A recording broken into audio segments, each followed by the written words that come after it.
এই যে প্রবাসী কামলা, কি শুনলাম কালকে বিদেশ থেকে আসছেন? আমার কথা কি একবার মনে পড়ে নাই?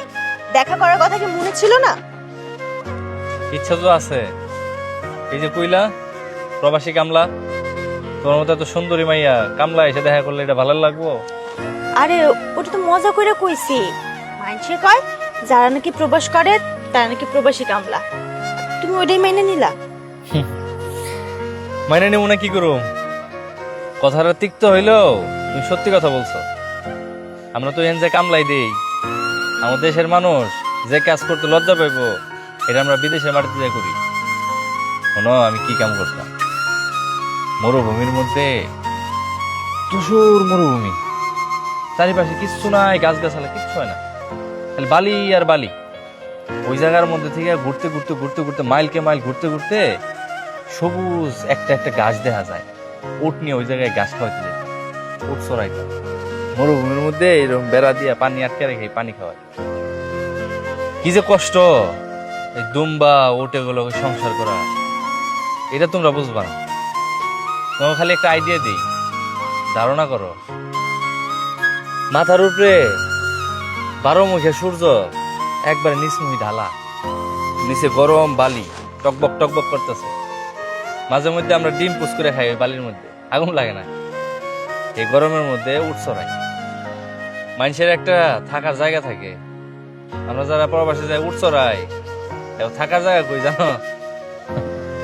ওই দুম্বা গুলোকে ত্রিপল ছিল না, ত্রিপল ওই যে বিয়া বাড়ির উপরে টানায় দাওয়াত খাওয়াইলে, এটি ছোটটা টানিয়া রাত্রে ওই নিয়ে ঘুমাই থাকে। যদি কারো লোক কথা কইবার মন চায়, মরুভূমিতে তো আর কথা কইয়া পারি না, বাড়িতে ফোন দিয়া পারি না, নেটওয়ার্ক থাকে না, উঠে গেলেও কথা কই। খাওয়ানোর কথা আর কি কমতে পারে? আমি বসে উঠেরা ভালো খায়। আচ্ছা, তুমি তো অনেক কষ্ট করছো, এখন থেকে আর কষ্ট করন লাগবো না। দেশে চলে আইছো, এখন তো দেশেই থাকবা, বিয়া করবা, একলগে সংসার করবো, আর দেশে যতটুকু পারো যাই পারো ওইটা করবো, অমনি চলবো। কোনো কিছু নিয়ে আমার আটকে গো। কথা তো কইতাছ এখন আবেগ থেকে, ভালোবাসো, মায়া লাগে, ওই জায়গা থেকে কইলা। তোমার বিয়া করে আমি খাওয়া মুখি। খাওয়াইবা কি মানে? তুমি এত বছর বিদেশ করছো, যা টাকা পয়সা জমাইছো ওইটা দিয়ে ছোট্টর মধ্যে একটা দোকান দিবা। সবাই একই কথাই কইব, আমার মনে হয় কুত্তাও একই কথাই কইব, খেউ খেউ করে। আমার বাড়ির লোক এগুলো বুঝে নাই। আমার নিয়ত ছিল তোমার মতো এরকম ছোট্ট একটা দোকান দিয়া সংসার করুন, একটা বিয়ে করুন, সারাদিন কাম করে আয়া বোর হাসি মুখে দেখুন, সব ক্লান্তি দূর হয়ে যাবে। এই আশায় আশায় দেশে আইছিলাম। আমার নামে কিছুই নেই, যা টাকা পয়সা পাঠাইছি আব্বাই সব নিজের নামে করছে। বাজারের কোনায় যে একটা জমিন কিনছে 3 কাঠা, এটাও বাপের নাম।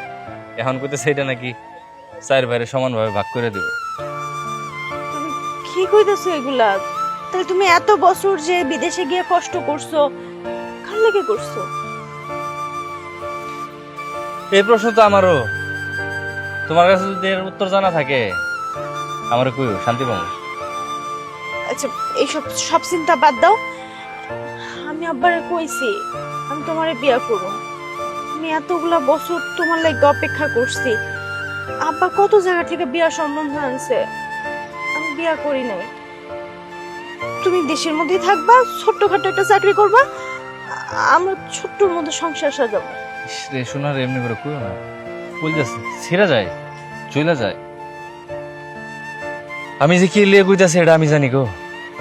আমি সিদ্ধান্ত নিছি আমি আর দেশে থাকব না। আবার ভিসা লাগাইছি, 2-1 দিনের মধ্যে চলে যাবো। তোমার বিয়ে করে রাইখা গেলে হে একলাই তো হয়ে যাবে। প্রবাসী ছেলেকে বিয়ে না করে সবচেয়ে ভালো হইব দেশের একটা দিন মজুরি পোলারে বিয়ে কইরা সংসার করো। অন্তত রাতের বেলা একসাথে থাকতে পারবা, সুখ দুঃখের কথা বলতে পারবা। আহি নাকি